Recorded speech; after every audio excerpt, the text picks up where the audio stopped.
Welcome to this week's episode of Talk of the Town. My name's Phillip Swicegood, and I am back with my good friend and co-host, Dr. Kenneth Harper from Vein Specialist of the South. Now, if you have questions about your veins, maybe you saw a brand new vein pop up and you just want to get some answers onto what that might be, give Dr. Harper and my friends at Vein Specialist of the South a call, and they will get you the answers that you deserve. We also want to thank this week's presenting sponsor, which is Piedmont Macon. Piedmont provides comprehensive, quality healthcare for all of your medical needs.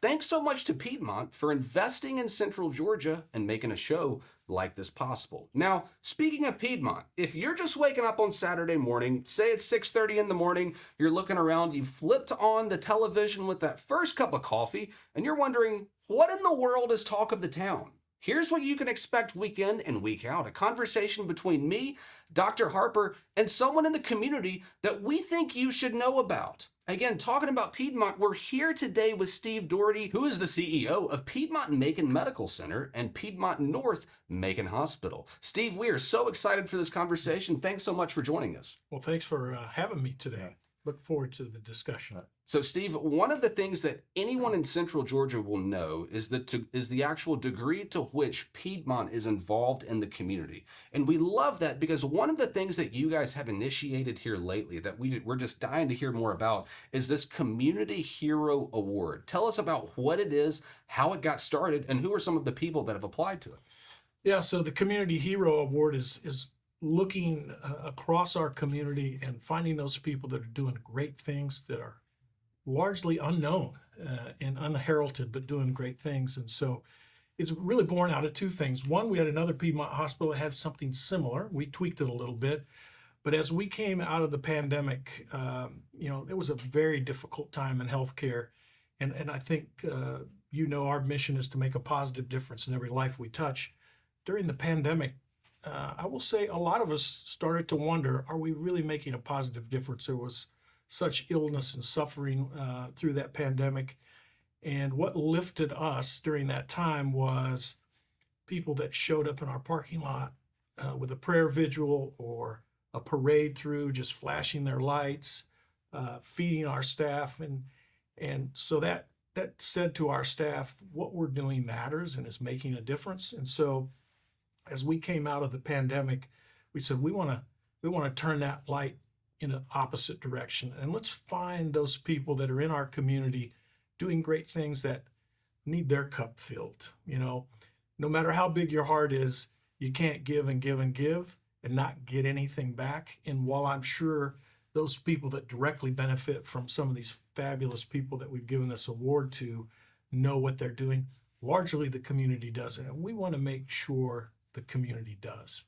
One of the examples that you gave whenever we were talking beforehand was a lady by the name of Dr. Lee Bennett, who runs Sequoia Dental School, I believe it is, and she won it, was it last year or the year before? Last year. Tell us a little bit about her and what she does and why she won that award. So one of these people that was not on my radar, I don't think was on anybody here at the hospital, but we got a nomination for her in her dental assisting school in South Macon. So, well, okay, what's special about that?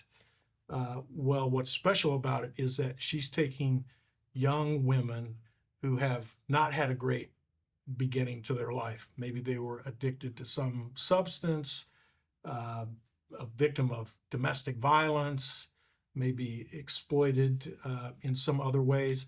And she took those people and said, I'm going to give you a skill and I'm going to help lift you up.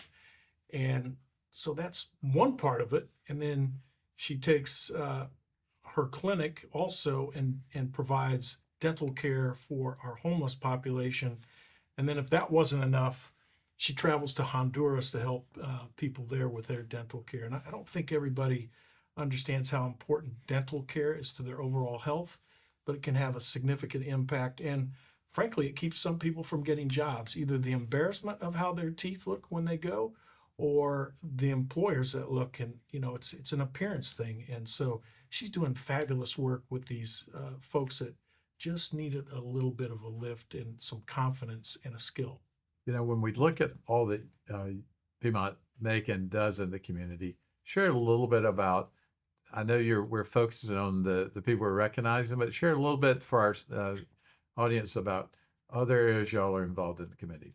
Personally, it's Piedmont Macon. We see you out there a lot, so. Yeah, well, I'm fortunate to have a team of people that believes in not only carrying out our mission inside the walls of the hospital, but extending that into the community. So we're involved with Daybreak, that is a great resource for our homeless folks here.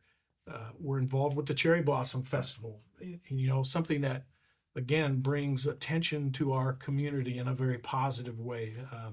So really a lot of different things like that. I have executives and leaders that are on multiple other not-for-profit boards, Family Counseling Center, the Ronald McDonald House, the Chamber of Commerce. I'm sure I'm forgetting some, but it goes on and on. In fact, I encourage my other leaders. I said, it can't just be me in the community. They want to see us in the community. And I'm fortunate to have a group of people that wants to do that. That's important because it starts at the top. If you don't model that and expect it, it's unlike you for your people that work with you too, but obviously you do that and do it well.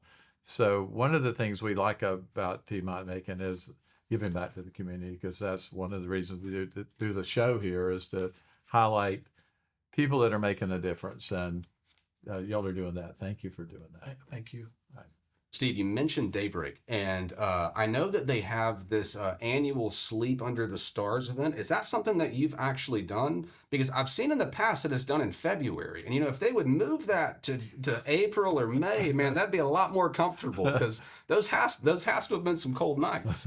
There have been some cold nights. There's been some wet nights. But it's done in February for a reason. We want to really experience what the homeless population experiences. They live outside all year round, not just in the summer. And so part of it is to kind of drive home the people that we're helping.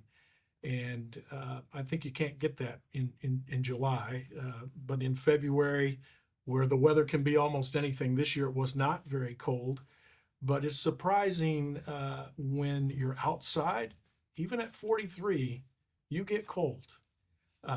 But those of us that are sleeping out know that come 6 o'clock, we're going to get up and go home and take a hot shower and have a bed to sleep in. And it's a one-night thing for us. This is repeated over and over and over for those in our community that are unhoused.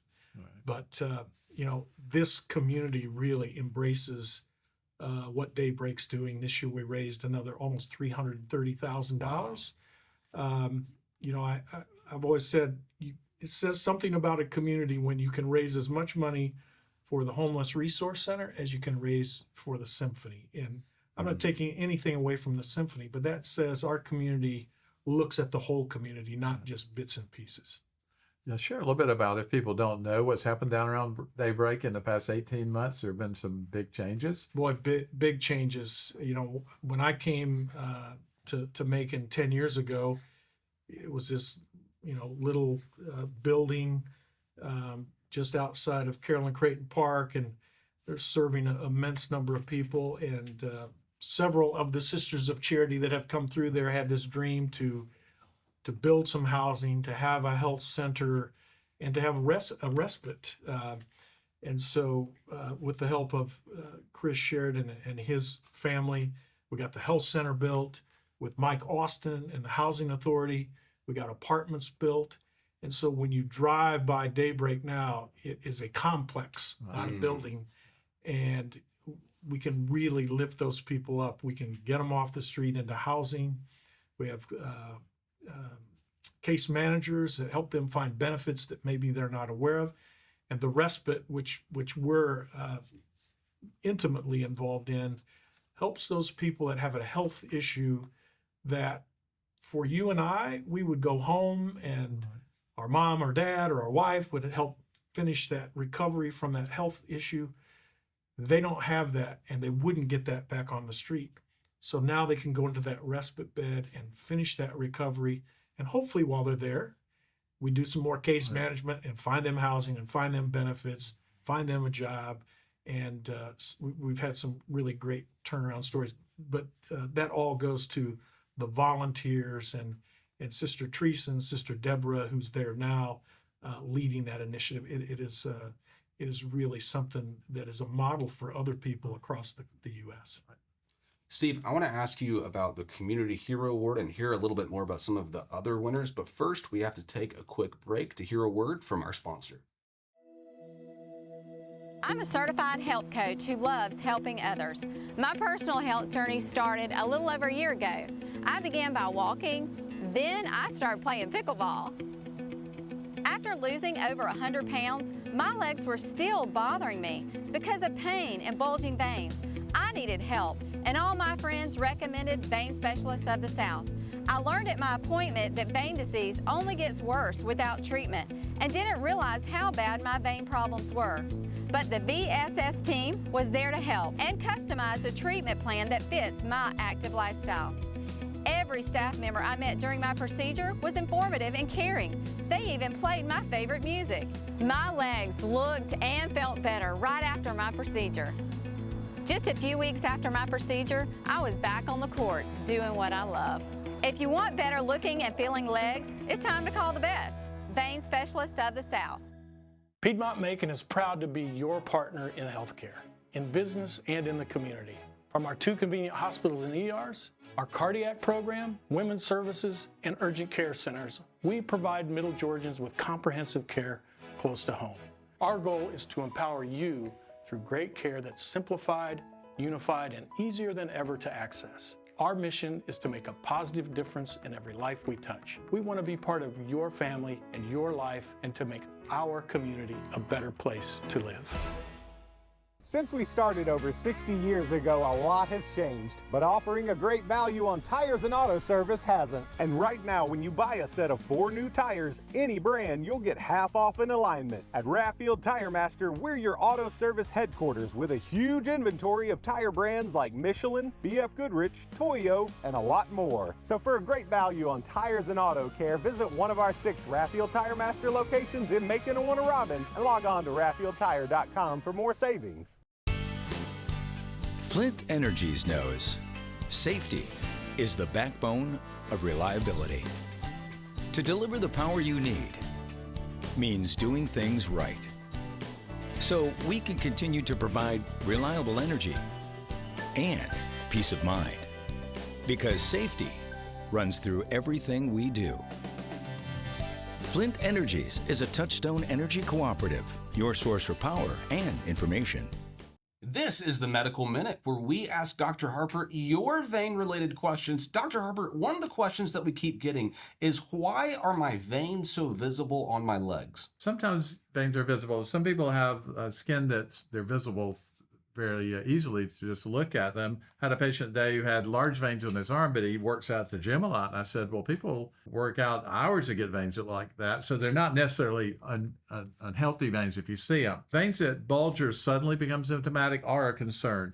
And those things you should seek care pretty quickly. There are some that you just don't like the way they look. And there may be spider veins, a little broken veins, or sometimes bulgy veins. I would say if you see something that doesn't look normal, doesn't look right, or if your legs are heavy or aching and you've got bulgy veins, or sometimes you don't have anything, you have those symptoms, you may have underlying vein disease. And it's better to figure out what's wrong and deal with it early in conservative ways that may avoid any kind of treatment, rather than letting it just hang around for a while and then come in when it's kind of worse than it had to be before you showed up. So if you have more questions about your veins, give Dr. Harper and my friends at Vein Specialist of the South a call today. Welcome back to Talk of the Town, where we are here today with Steve Daugherty, and we're having a fantastic conversation about some of the things that Piedmont is doing here in Central Georgia that we think you should know about. Steve, we talked about the Community Hero Award at the top of the show. Talk to me, though, about some of the other winners that have stood out to you and why they mean so much to you in Piedmont. Boy, they're all such great nominations. I think the next one I would talk about is Shirley Duncan, a.k.a. the Hot Dog Lady. The Hot Dog Lady. There you go. You know, it was actually started by her husband with a young man that came to their door looking for something to drink. And her husband learned a little bit more about this young man and invited him into their house. And, you know, Shirley would say, I wasn't too keen on these strangers being invited into my house. And he said, the next thing I know, we're washing their clothes and they're showing up the next week. But she said that she believed that it was important to her husband. And so she joined in with it. Her husband had a lot of health conditions, and he ultimately passed away. But the hot dog lady lives on. I love it. And she lives on because that community that surrounds her, her church and her neighbors, pitched in to pick up. And so they went from taking care of one kid to taking care of now over 300 kids that show up every Friday. Some not just kids, some families where they feed them, they have a Christmas party. And it is, one of those things that I had no awareness of. And the way we found out about it is one of our pharmacists said, hey, I know somebody that I want to nominate for that. I followed her on Facebook and what she's doing in her community. And so Shirley Duncan is just one of those unsung heroes. Freddie Stewart, another one, somebody that probably a lot of people in the community knew from Little League Baseball, and ran that program for 30 years and stepped away from that and joined RBI Baseball out on Anthony Road. And when they talk about Freddie, yes, he runs RBI, but when they go on the road, when they play, they said, well, what does Freddie do? Freddie stays up and washes uniforms. Freddie makes sure they have their equipment. Freddie makes sure they get fed. So again, somebody that really gets in the trenches and understands that helping these young kids is going to make a big impact in their life through baseball. And many of those kids are now going on to college scholarships in baseball. So maybe we'll have an Atlanta Brave one day. One day. out of That'd that be program. cool. And when we do community involvement things, we're looking to, one, we're mentoring people that work with us, our friends, but we're also reaching out to the community because there are other people out there who haven't really got a vision for what their ministry could be. Have you seen anybody come to you? And do you have any stories about outgrowth from Piedmont into other organizations or individuals? Yeah, I don't think I have a specific example yet, Right. but I believe the more of this that we put out in the community, those people that say, I can do it, I don't have to be rich to do it. There's time, talent, and treasure. Not everybody has the treasure, Right. but a lot of people have the time and a lot of people have the talent. And we see it. Brenda Lambert is another one. Started the Backpack Ministries here in Macon out of Forest Hills Church with 9 kids. And she recognized that in these schools where almost 100% of the kids are on the free lunch program, meaning their income of their family isn't enough to provide that lunch meal when they're at school, recognize, well, if they can't afford it Monday through Friday, what happens on Saturday and Sunday? And so she started that Backpack Ministries, again, went from serving 9 kids to serving 3 counties and 3,000 kids. Wow. And we have a team here that some of them go and pack the food, and some of us go and actually deliver that food to the kids at Burdell Hunt every Friday during the school year. Again, it's one of those things that I think a lot of people don't know what's going on and how that helps lift those kids. The smile on those kids' face when you hand them that bag of food and they look through it and they're interested in what's in there this time. Steve, you've only been doing the Community Hero Award now for a couple of years, but let's fast forward 10 years from now. Where exactly do you want that award to be at? Boy, I want it to be something where the community feels involved in it. And there's some ways they can do that. One, they can volunteer for some of these organizations. As I said, if they have that treasure, if they want to donate to them, that would be helpful as well. But the important thing for us right now is awareness of who those people are in our community. And we have a new website now that makes it easy for people to nominate those. Give it to us. It's www.piedmont.org/Macon Hero. Take you right to the webpage. It's very simple, but I would say the more detail you can give us up front helps us. But if we think there's more to the story, we're going to reach out to the person that nominates that individual or that organization and I want to make sure people aren't confused. This is not this is not a healthcare award. This is anybody who's making a positive impact Right. in our community. Something I know is important to Ken, and you're really the poster child Right. for pointing out the good things happening in our So, well, community. thank you. That's one of our missions. All right, so Steve, we've actually heard several examples from you now about people who have won this award. Talk to us, though, about the selection process, what you guys are looking for on the application, and how that entire process works, and who you guys are ultimately looking to give this award to.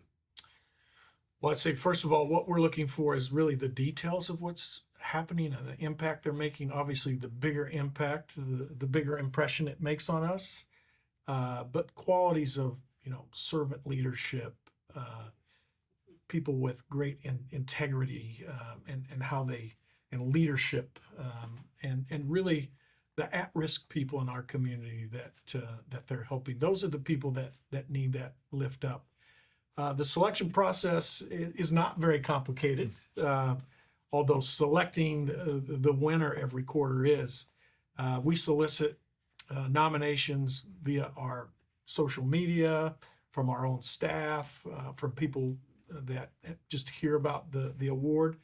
And so we collect those every quarter, and then as an executive team, we sit down and read each of those. And then each of us ranks those nominations. And generally, we come out with a pretty consensus on an overall winner. But I will tell you the degrees of separation of some of these nominations, and you've heard some of the stories already. It's a tough decision. You say, okay, well, do we hold that one maybe for next quarter and see what else comes in? But I think we're going to get a chance to do this, and we won't have to look over some of those that we've had just because of a stronger nomination. I'd like to do this every month. Some of my team says maybe that's a little aggressive. But there's a lot of great things happening in the greater Macon community, and we just want to make sure people know about it. Steve, we want to make sure they recognize all the award winners thus far. So there are a couple more. Would you share about those folks with us? Yeah, one which for the first time experienced myself. Mike and Nancy Kaplan had a daughter with a rare genetic disorder, and Mary Kaplan, Merrie, which is important to what they've started as a family, was a frequent patient here in my hospital, and that's actually how I met Mike.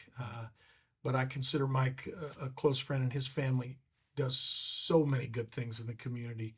But Mike and Nancy started the Merry Christmas Project, and so they make sure that families that would not otherwise have a Christmas have one. And so they collect donations from across the community, and then they go to Walmart, and they have scheduled days and times, and families come, and Mike is very clear about who that Christmas is from, and it's not from him.